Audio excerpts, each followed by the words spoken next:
She's 14 years old and still can't make a single decision herself, complained Pooja's parents as they brought her to my therapy office. Her mother acts more like her manager than her mother, said the father. She manages Pooja's schedule, organizes her belongings, and makes decisions on her behalf. Our daughter is now so used to her mother doing everything for her that she's unable to have her own opinions. The trouble was, her mother was preventing Pooja from making even a single mistake. So what could her parents do? Namaskar parents, I'm Dr. Meghna, the therapist mommy. I'm a clinical psychologist and parenting educator. And today, I'll discuss what happens when parents prevent their child from making mistakes and what they can do about it.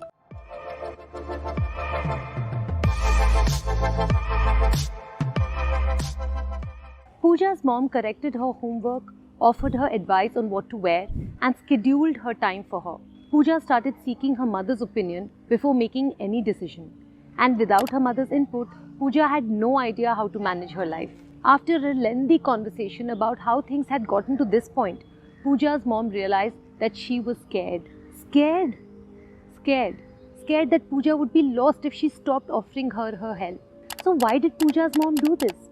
Why did she prevent her from making mistakes? Unfortunately, these days, helicopter parents are more common than before. These parents are typically overprotective. They work hard to make sure that their children succeed. They feel their high level of involvement would give their kids a competitive edge. They believe that mistakes and failures are bad. If this is something that you as a parent are concerned that you're doing, think about if any of these statements apply to you. I correct my child's homework so they don't get a bad grade. I think mistakes should be avoided at all costs. I want to spare my child the embarrassment and hurt that comes with making mistakes. It's my responsibility to spare my child from the pain of failure.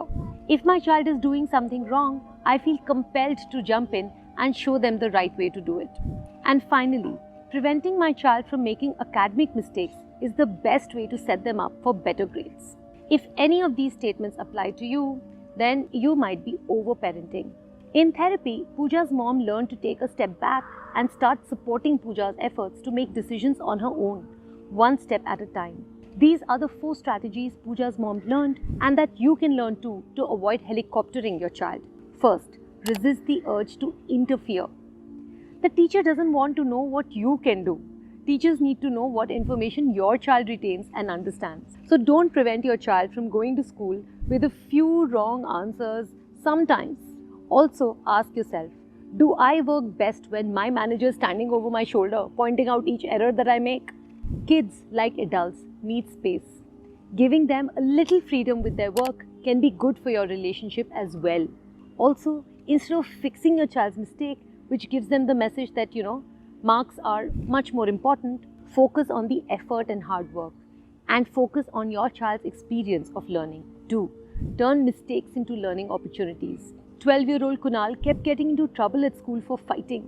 But his father was more concerned about the other boys' unfair actions than about teaching Kunal how to handle conflict better, how to manage his own anger. He arranged for teachers' meetings, wrote letters, and ranted about his dislike for the principal on social media. When the school recommended that Kunal seek therapy, his father used that as an opportunity to complain about the school. He would ask me questions like, do you think a suspension is really fair? Or doesn't that sound like other boys were provoking Kunal on purpose? His father never once asked how to help Kunal manage his anger better. Instead of teaching him ways to solve problems, Kunal's father was teaching him that the school was an unfair place. It wasn't surprising that Kunal's behavior was getting worse, not better. I see this type of thing from parents often. They put their energy into the wrong place. While advocating for your child can be healthy, it's also important for your child to face consequences when they make a mistake. If you constantly bail them out, you're doing them a disservice. Teach your child that mistakes are inevitable, and while that may have consequences, each outcome offers an opportunity to learn. Third, talk about the events in their lives. It's easy to say things like, great job in maths, or your science project turned out good, and then move on with your day. But the conversations that you have with your kids about the events in their lives can help them learn more than the events themselves. What did you learn from that? What areas you can improve in? How do you think you did?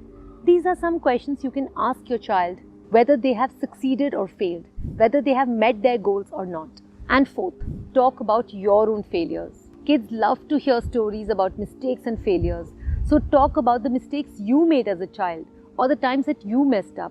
Discuss how you recovered from your mistakes and why it was okay that you weren't perfect.